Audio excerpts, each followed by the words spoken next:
Hi, my name is Meg Waldron of Meg Waldron Mental Performance, and this is a continuation of my podcast series. Have my master's in sports psychology, and I work with primarily high school and college athletes all over the country with tools to help improve the mental game of their sport. And I'm here today with my guest, Tatum David. Now, Tatum is a rising senior at Richland County Olney High School in Olney, Illinois.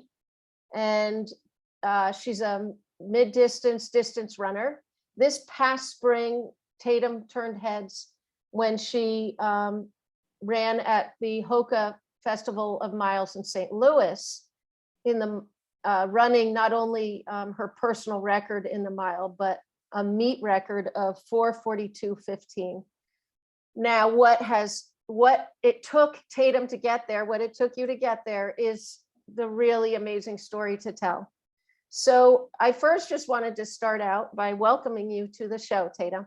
Thank you. And what I wanted to start out with just some nuts and bolts. Who is your coach? So I'm coached by my high school coach. So I'm with the team all the time, but I also have an outside coach, which is Trent Sanderson. He runs the Team Prep USA camp.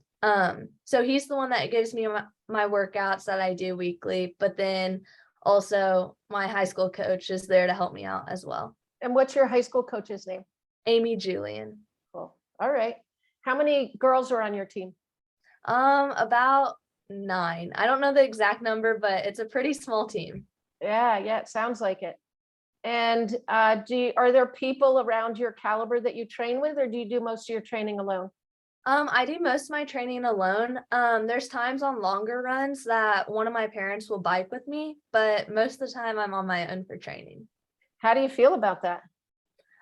It's definitely something you have to get used to, I would say. It's something I've been doing since about 4th grade, so I'm pretty used to it. But it's also nice to have people to train with whenever you're around that, whether it's at a cross-country camp or just anywhere. But yeah. Speaking of cross-country camps, right now I'm doing this interview from a cross-country camp in New Hampshire where I'm working. You were at a cross-country camp this summer. Yes. What camp were you at? So I was at the Team Prep USA camp out in Colorado. How did you like that? I was really, really glad that I went. At first, I was unsure because I was already in Florida for a week before that. So I was like, oh, maybe I'm just ready to go home. But once I went out there, I was really glad that I went. It was a lot of fun. Nice. I just gave a talk this morning at this camp I'm at, which is called Green Mountain Running Camp in Meriden, New Hampshire. And a girl came up to me and she said, all the seniors graduated. The team is mostly freshmen, and I'm a lot faster than them as a sophomore and have to train a lot alone. It's hard. How do I do it? How do I get through it? How do I set goals, reach goals, training alone? So what advice would you give to her, Tatum? I would say just try to stay positive about everything, and realize that you can push yourself just as hard as you can, whether you're with someone or you're by yourself. It definitely does get easier the more you do it, I would say. And just know that your work will pay off. So even though you're doing it by yourself, you're still going to be able to run just as fast as if you were training with a group of other girls or boys, whoever. Yeah, so she won't regret putting in the hard work. Mm-hmm. Okay. And do you ever listen to music to make the time pass, or podcast, or what else besides having a parent bike with you? Yeah, so I would say on easier runs, whether that's 20 minutes or 30 minutes, there's times I definitely carry my phone and listen to music, just to kind of get my mind off of it. And I know it's an easier run, so it doesn't matter too much whether I'm carrying my phone or not. But yeah. Well, what's on your playlist then? Honestly, it's pretty random. I listen to about any music besides country for the most part. But a lot of the time I listen to just today's hits or something on Apple Music. Okay. All right, cool. And when you are running on your own and you're reminding yourself that, this is gonna be money in the bank, what are some other things you say to yourself to keep yourself motivated? I would say definitely kind of like, I would say positive self-talk is like a big thing for me during, whether it's before a run or during a run or during a race. I think telling myself that like, if it's during a workout, like just telling myself that this is going to like pay off and like this is really going to help me. I think that really helps me to like be able to push my hardest during that instead of just kind of not trying as much, I guess. But and then also during a race, like the positive self-talk, I think that's a really big part for me, just knowing like whether it's just like stay on her or keep pushing or whatever it is. I think that has really helped me throughout this season to be able to perform the best I can. That's great. I mean, that was a big part of my talk this morning, was the power of self-talk, and how if you're saying something unhelpful, it like totally weighs down your body. Like, limiting thoughts limit you. And then if you just change it up, you change your mood, you change your attitude, you feel hopeful, that gives you energy. Yes. When did you start running? Because we'll talk about more of that sports psychology aspect later. When did you start running? Yeah, so I started cross country my 4th grade year, and then I started track my 5th grade year. Wow. Okay. Were you competing in 4th grade, like, or had you started running for fun anytime before that? Yeah, so basically I started competing right away in 4th grade. I went to a private Catholic school, so basically it was you start sports in 4th grade and you can play any sport besides track was 5th grade. So basically my mom talked me into doing those sports just because she ran them throughout middle school and high school. And yeah, that's when I started competing just throughout the school, just through the schools like races. Was your mom a good runner? Yeah, she was good for like our town and yeah, in middle school and high school, but then after high school she stopped. Yeah. So when did you first know you were good at running? Um, I would say my parents probably saw it before I did. I would say I started to see it more in 7th grade, probably. Can you tell us that story, like, or that experience? Yeah, so my 7th grade year for track, I qualified for state and I ended up winning the mile at state for track. And then I guess also for cross country, I won the cross country state meet as well. So I would say that was definitely when I just kind of saw like I was improving more than like, I mean, my first year at state for cross country, I got, I think like 40th or something. And each year it just kept like getting better. So I think by 7th grade, it like I really realized I was like, hey, like I'm actually like good at running, I guess. But yeah, I think winning like the bigger races, I think that's what helped me realize that. Oh, wow. Yeah. Did you try any sports before running? So I played soccer my kindergarten year, Woohoo. but I played softball about the same time as I started track, and then I played basketball as well, but nothing really before cross country. What was your position on the softball team? So I was catcher for a little bit, but whenever I wasn't catcher, I was like, I don't even remember. I think I was shortstop, but yeah, I never took it that serious. Yeah, and that can be kind of hard on the knees. hmm And then how about basketball? Were you any good at it? So like I said, I went to the just small Catholic school.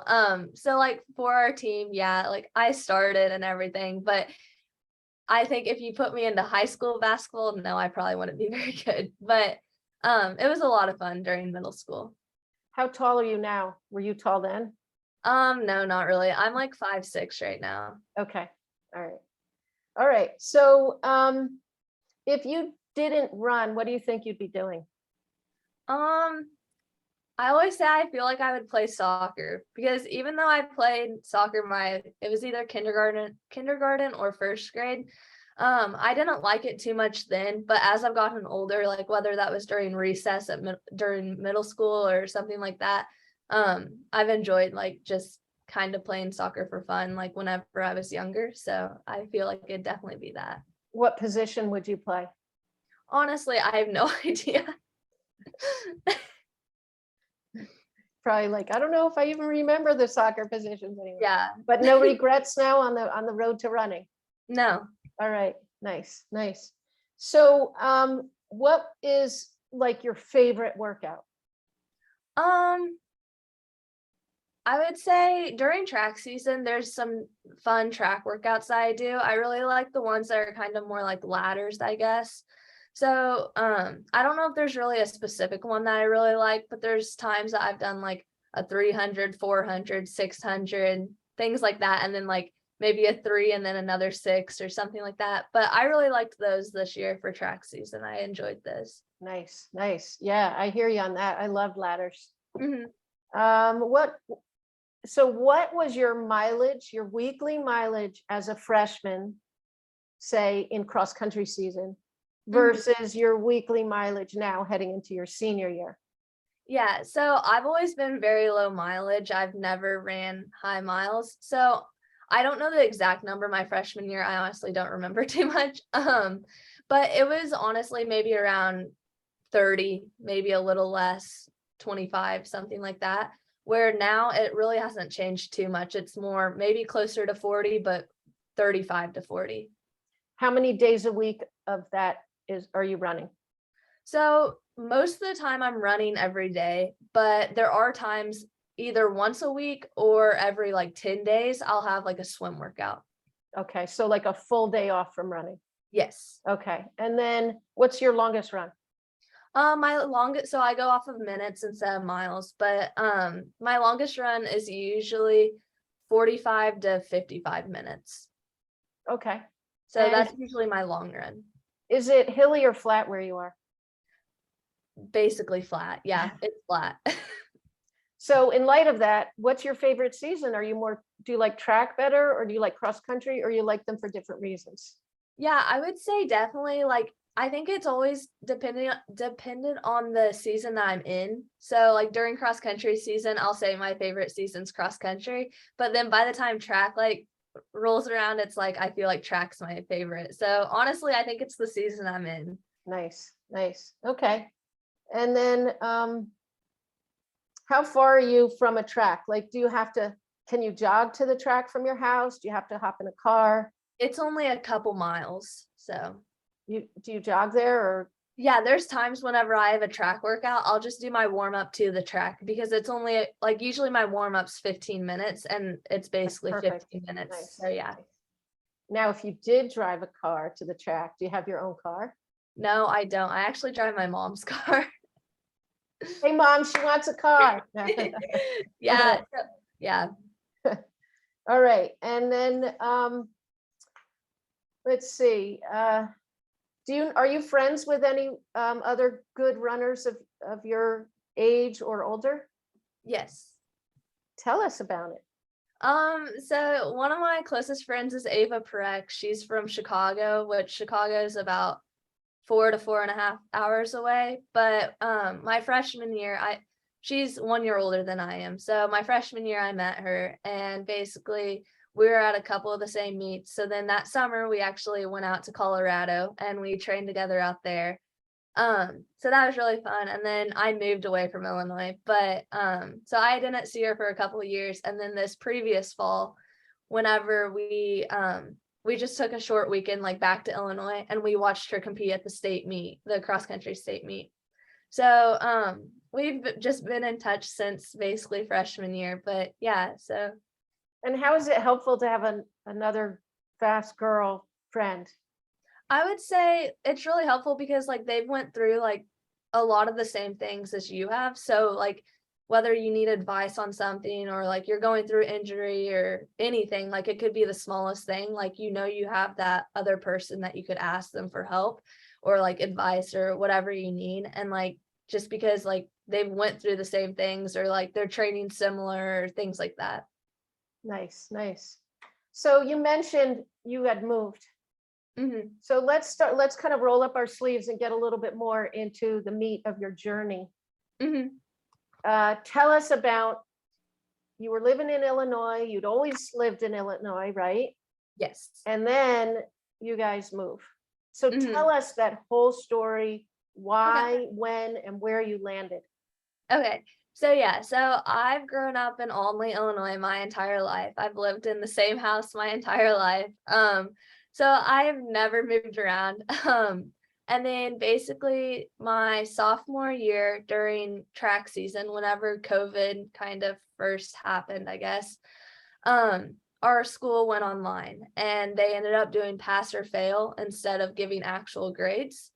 So, honestly, the main reason we moved was because of education instead of running was almost like a bonus. And then so we decided to move down to Bradenton, Florida, where I would go to IMG Academy. We chose IMG just because the previous summer I had went to a running camp there. So I was already familiar with like the coaches and the team and things like that. So my parents figured that would be easier on me, moving somewhere that I was familiar with instead of like moving somewhere and like kind of being the new person. But and then also my dad, his office was shut down at the time. So my parents were able to move down to Florida with me since he was doing all of his work online instead of like being in an office. So we actually moved down to Florida the summer or August going into my sophomore year. And I went to IMG my sophomore year. And then we made the decision to move back halfway through my junior year. And the main reason was just because since my dad's office had reopened, it was getting hard because he was traveling back and forth so much. He'd spend about 2 weeks in Olney and then 1 week in Florida. And that was just something we weren't really used to. And we thought the best thing would just be move back since we had kept our house here and everything. It was just going to be an easy move back. So that was our main reason we moved back. All right, so the pandemic is here. Mhm. You're down at IMG Academy, which is still having practice and sports, Yes. right? Yes. What was that like to start training with the team under a different coach? And what were the workouts like? Yeah, so it was definitely a change at first just because like anything moving is just different than what you're used to, I guess. But yeah, I think it was a really good opportunity for me just because I was on a team with a lot of girls that were the same caliber as me. So I had training partners for every single run and like every single workout and like that was just it was really good just because I wasn't used to that. So that taught me like how to run with a team or how to run behind people and instead of just getting out crazy fast and stuff like that. So I think it definitely taught me a lot of like good lessons. And one thing at IMG that was a lot different was we did a lot of speed where like previously I had done some speed, but not near as much. So at IMG, I had built up a lot of speed. So just speed training was probably the biggest difference. So I felt like I was on the track a lot more than what I was before. Now, something happened as a result of you being on the track more. And let's just step back a little bit. Mhm. It's not just, your senior year that you have set all these PRs, and Mhm. you probably know the number of how many PRs you set, but your freshman year at Foot Locker, Mhm. you were the top freshman finisher. What place were you? So I was actually the second freshman. Second But, freshman. yeah, but I was 10th. And actually Yeah. my IMG teammate, she was the first one. Okay, so you Yeah. were the second fastest freshman. So you came on the scene. Boom, here's Tatum David, your freshman year. Your sophomore year, you're doing okay, and then COVID hits. Mhm. You move down to Illinois, to Florida. You're thinking, all right, well, I'm always improving. I've always improved. Mhm. A little more eyes on me because I had this race. Mhm. Now you've got other teammates to train with, and Mhm. you're realizing your potential, and you're on the track more. What happens as a result of being on the track more? So yeah, with all that speed, that's definitely what helped cause an injury, I would say. That was probably one of the main reasons that's what we think probably caused it. So yeah, so during April of my sophomore track season, I basically felt a pain in my shin and it had been going on for about 2 weeks. I was just told it was nerve the entire time. So because I felt a numbness with it. So we just kind of thought, hey, it's probably nerve.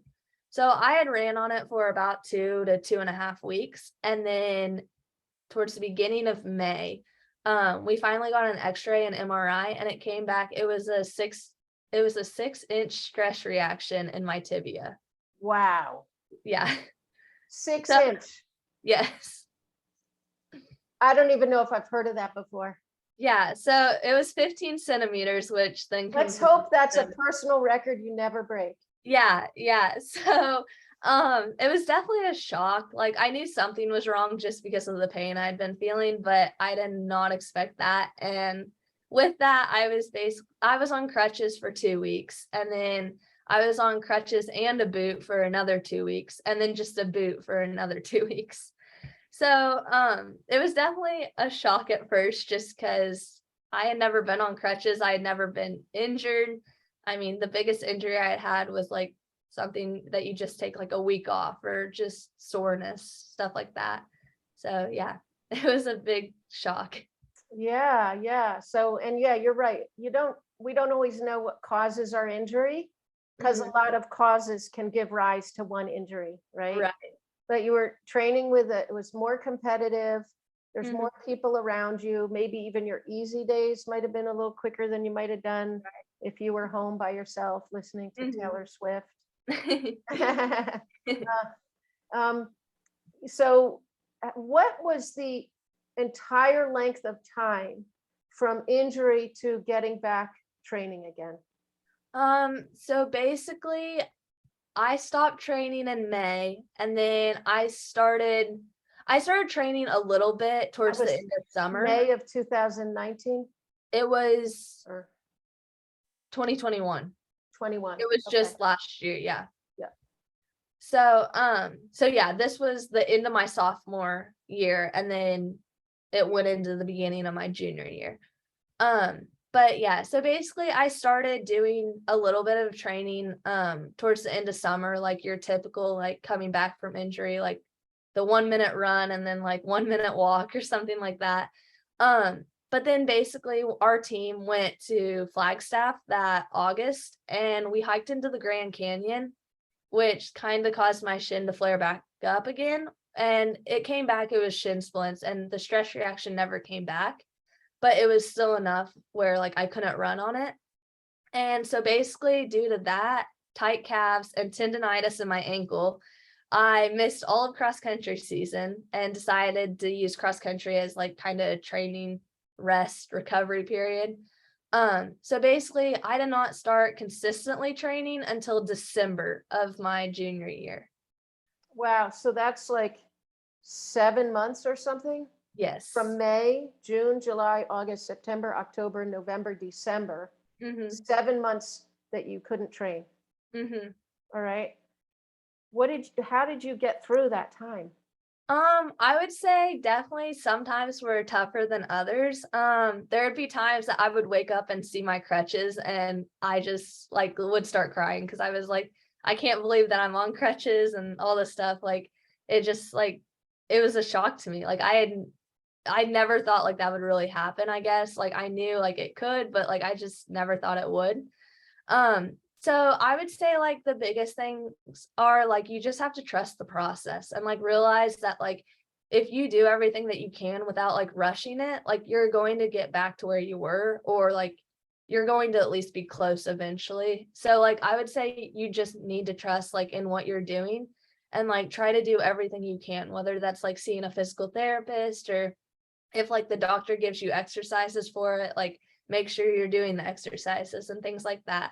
I would say you just have to like make the best out of whatever you can basically and kind of celebrate like the little wins, like Mm. whether it's just like the smallest thing, like, oh well, I don't have to use the crutches anymore. Like that's a win, or like whatever it is. You just have to like realize that like this is better than what it was 2 weeks ago or something like that.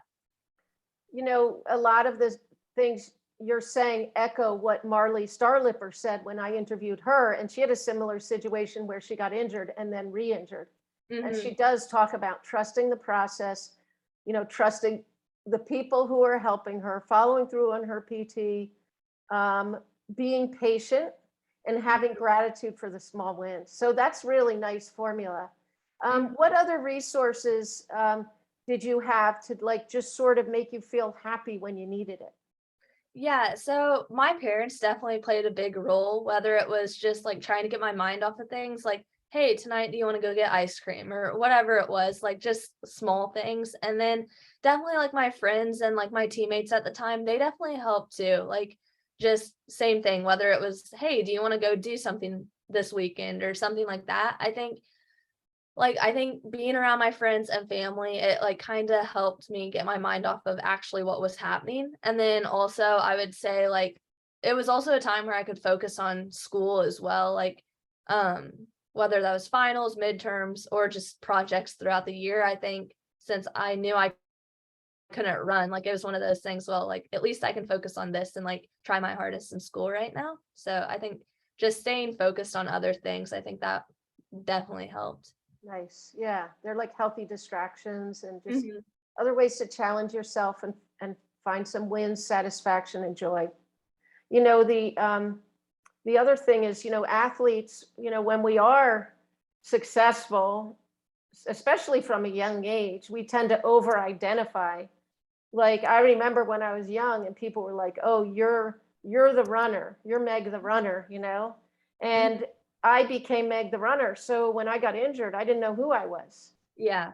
And I learned as I got more wisdom Mhm. that you've got to find other things that bring you joy in life. Right. Marley plays guitar. I've interviewed Marco Langen. He likes to do card tricks. He also likes to cook. Mhm. You mentioned you like to bake and cook. Mhm. What were some things like hobbies, other stuff that you did to just feel good about you and not be so over identified as the runner? Yeah, so ever since I was little, I've always liked to help my mom, like, cook or bake or whatever, so whenever she's, like, asked me to, help her or something, I've always been super excited to, like, help her cook dinner or bake cookies or whatever it is, so that's definitely one of the biggest things. I obviously enjoy spending time with my friends and family, like, doing whatever, and then I also enjoy, traveling. We typically take a vacation each summer, and that's always something I look forward to. And also during the summer, I really like going jet skiing. My friends Nice. and I go jet skiing sometimes. My mom and I used to go jet skiing on the ocean whenever we lived in Florida, so that was a lot of fun, but yeah. Do you have a lake near your house or Yes, so basically our backyard is a lake, so we live stop on it? the lake. What Yes. lake is that? So it's called East Fork Lake. It's just the lake in our town, but it's pretty big for the size of town we are, but it's not like a huge lake. So can we just put it out there that anybody who's listening to the podcast, just bring your jet ski and you'll meet up with them and you can go Mhm. jet skiing with Tatum David. All right, Yeah. cool. You mentioned cooking and baking. Tell Mhm. me your favorite, like, what's your favorite dinner to make? So one thing that I always liked doing that was just easy and quick was just making like stir fry. It was something that I used to do a lot when like, oh, I'd come home from like a workout or something and it's like, oh, I'm hungry, but like I don't want to make something like super big because I don't have time.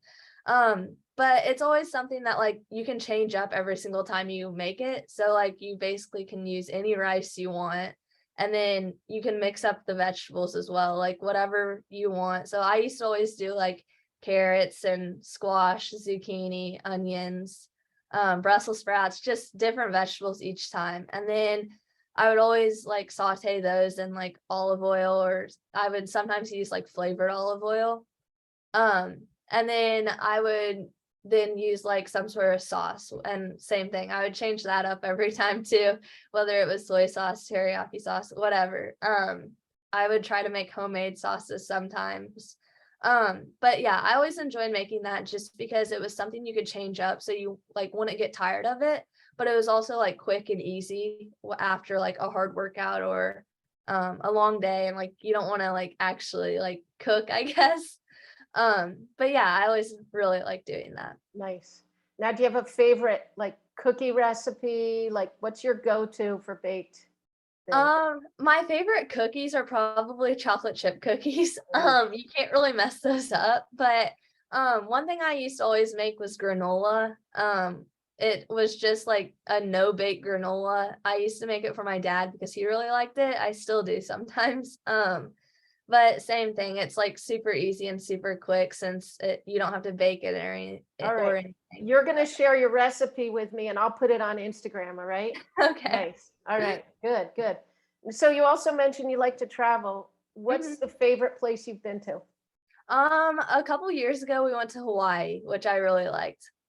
The big island or one of the smaller We islands? went to Maui. Nice. And what Mhm. did you like about it? I would say just honestly, I loved all of it. I loved how it was different than like the beaches were different than Florida, but like it's still the beach, I guess. I really like the beach. And I think also just trying like different foods down there, like foods you want to usually try or like different restaurants. So that was a lot of fun. And where haven't you gone yet? Um, I haven't been to a lot of places. I really want to go to Greece, but yeah. Nice. All right. So I counted just in your spring track season, you set PRs in 400, 800, 1500, 1600 mile, 3200. Is that Mhm. right? Yes, I think You so. also set PRs, two PRs in indoor season, and in cross country season, you PR'd in the 5K. So Mhm. 21, 22 became a breakout year for you. When you were in the depths of despair from your Mhm. injury and moving, before a lot of that happened, well, it was sort of a, it was also sort of a roller coaster year. Mhm. You didn't have a good first cross country meet, right? This Right. year, and you were, and tell us how you felt when that happened. So wait, what Or year? I think this year, I think, didn't you have like a real kind of a bummer of a first race or something? And Oh, then you're my like, junior oh, year? maybe it was, oh yeah, that's what I mean. Yeah. Okay, so basically my junior year, I didn't race any of cross country, but there was one race that I was supposed to run, and basically I ended up not running it for cross country. That was when I was in Florida, but yeah, that was basically the only race that I was supposed to run, I think. Okay. So now you're running and you had a pretty good indoor season. Mhm. Yeah. And you're starting to improve, slowly. Mhm. And then walk us through what you were getting better. And then you said, all right, let time to go to a big race. Mhm. All right. Walk us through that's part of your life. Yeah, so basically, This is like spring, right? yeah, like you Okay. said, like my indoor season was decent. It was pretty good and everything. Besides the first race, that was kind of a shock as well. Um, just because I did not run as fast as what I wanted. But after that race, yeah, I started training more. I started getting faster at these races. I was building more confidence and thinking, hey, like I think I'm actually ready to like be back to where I was. I'm getting closer and like I was really excited to where I was going. Well, then basically my coaches and my parents and I sat down and discussed Arcadia. And it was a race that like I thought that I wanted to do. Like it was like, hey, like that'd be a great opportunity. Some of the girls that I knew were going out there. So I was like, hey, that'd be fun and stuff. So basically we had talked about that and then we scheduled it and booked everything. And basically whenever Arcadia came around in April, I think, my family and I flew out to California with my high school coach, Amy, Coach Julian. And basically I was ready and all this stuff. And then a few minutes before the race, I decided that I wasn't ready at all. Throughout the day I was nervous. Maybe the most nervous I've been for a lot of races. But yeah, so definitely was nervous. It wasn't like it just hit me a couple minutes before. But those few minutes before the race, I was basically telling my coach, I was like, I don't think I can do this. Like, I'm not ready to do this and stuff. But I went into that race thinking I was mentally ready to compete at like that high of a caliber meet. And then basically once I got there, I was almost kind of overwhelmed by it and realized that hey, like maybe I'm not ready for this, because like this was going to be my first national race for like basically 9 months. Like my previous national meet would have been the previous indoor season. So it had basically been almost a year since I had raced at that high of a caliber meet. So yeah, basically, like I said, like once I got there, like I just realized that like mentally, like even though I might have been like physically prepared, like mentally, I don't think I was like at all. So yeah, I basically like could not get myself to the line and told my parents, I was like, I'm sorry, but like I'm not doing it, like I can't do it. So basically the next day, yeah, we flew back to Illinois, and yeah, Was it a solemn, quiet trip back? yes, no one talked at all. Yeah, so I like how you said, you were talking about, you and your coaches decided, let's try Arcadia because they saw that you were physically ready. So what were some of the times you were running heading into Arcadia?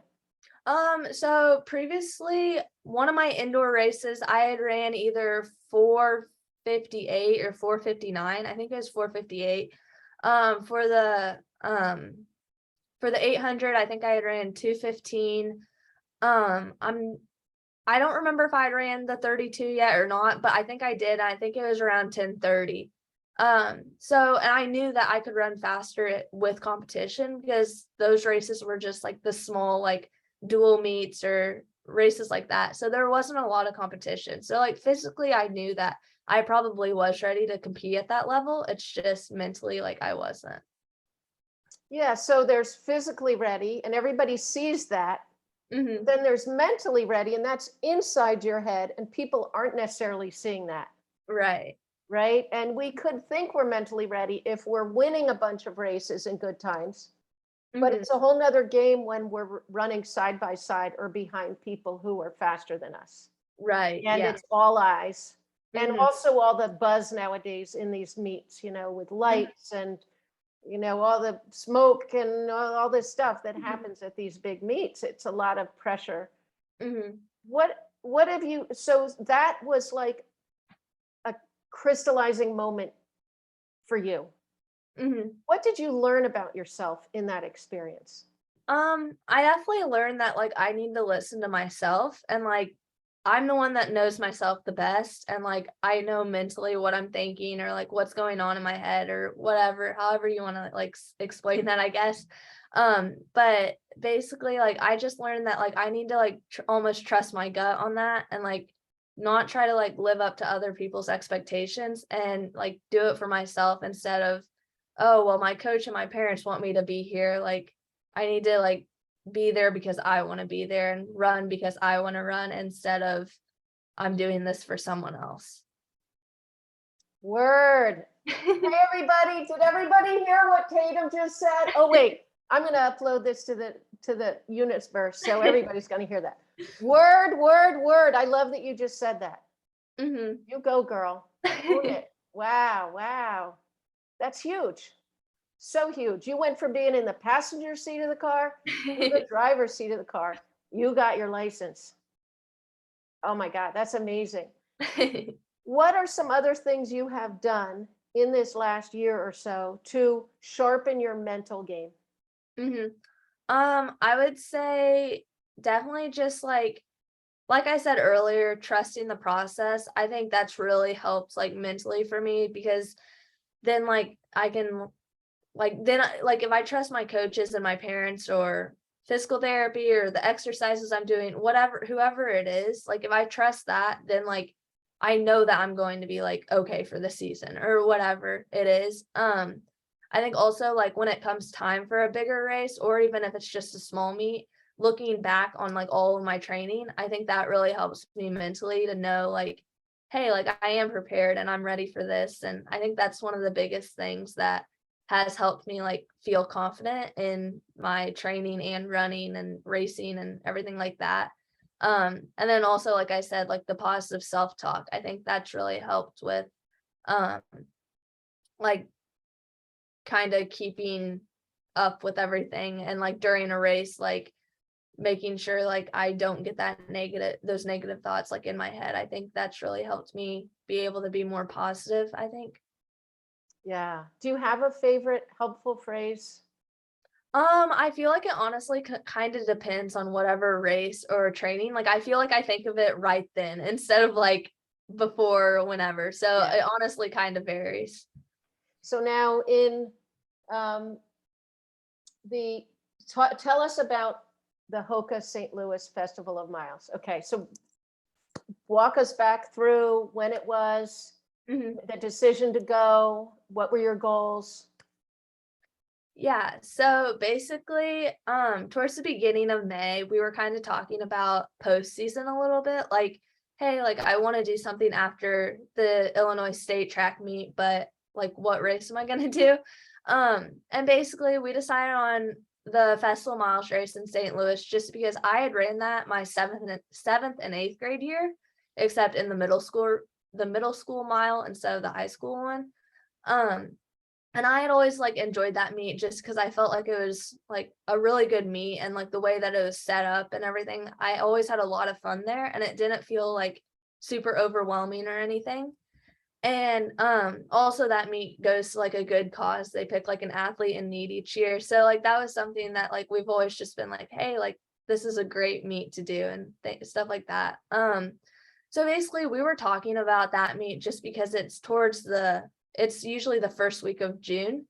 And my coach and I had sat down and we weren't really sure if I wanted to like drag out my season very much. And we were just going to kind of basically after that meet just stop and then take some time off and then focus in on cross country training just because I really needed like that base training just since I missed out on like a lot of the training the previous seasons, I guess.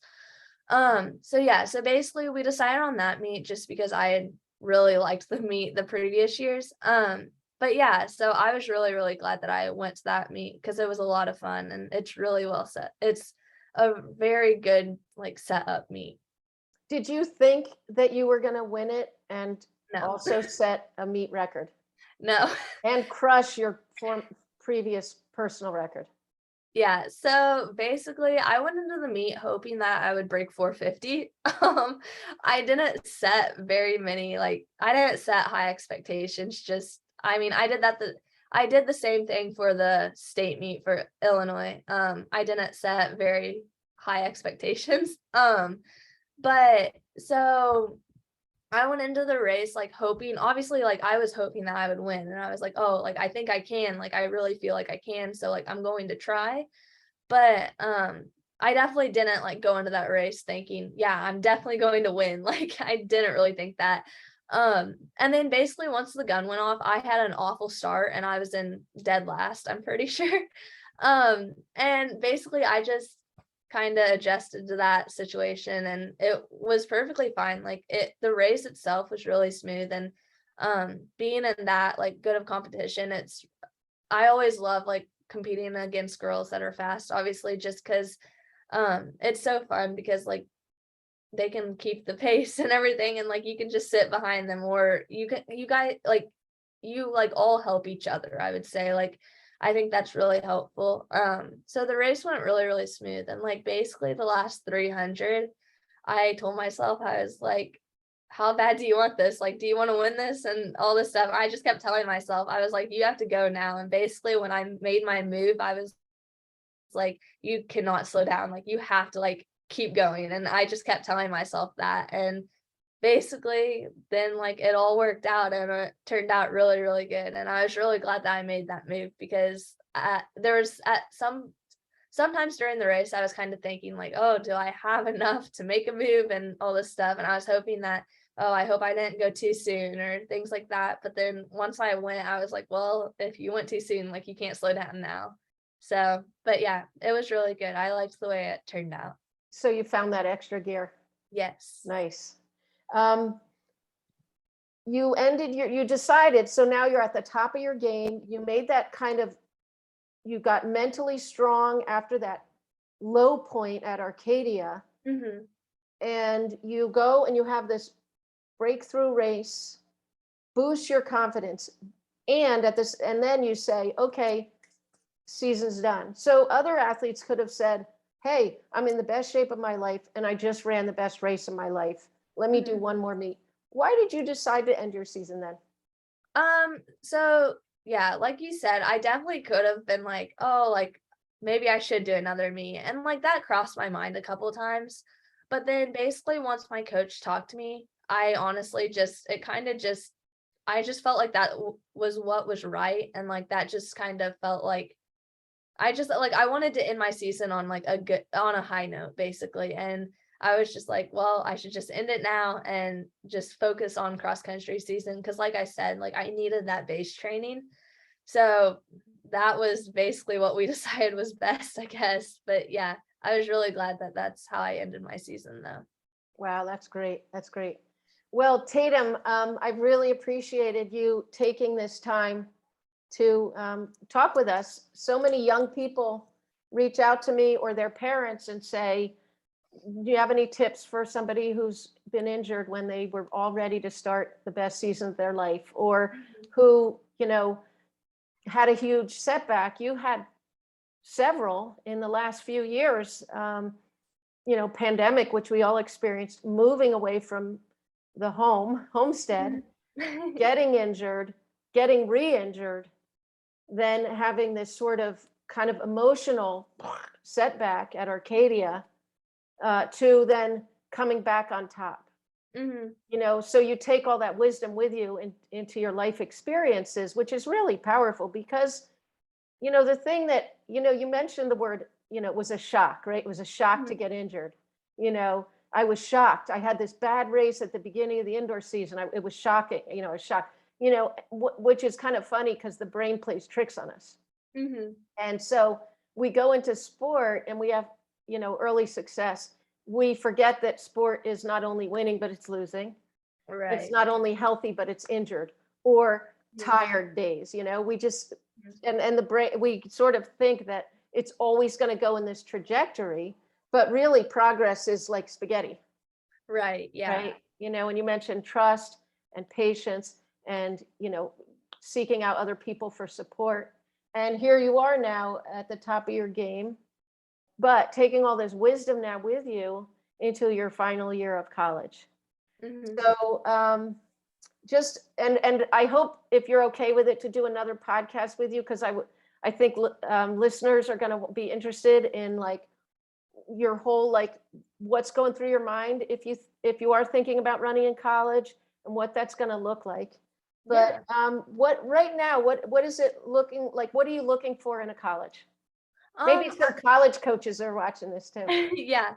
So I would say the biggest things are like a college that wants to take me to the next level instead of maxing out in college. So I would say being in that environment to continue the progression. So I think that's definitely the biggest thing for me. And then I would say team environment is also a big part for me just because that's obviously who you're spending like every single day with. And I want to be a part of a team that like wants to build up that program or become better and like they all want the same thing basically.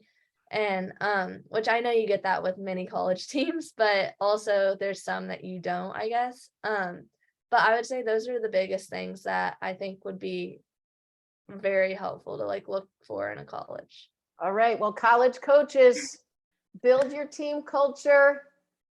Look at developing a gifted and talented and wise young woman like Tatum David, and she's yours.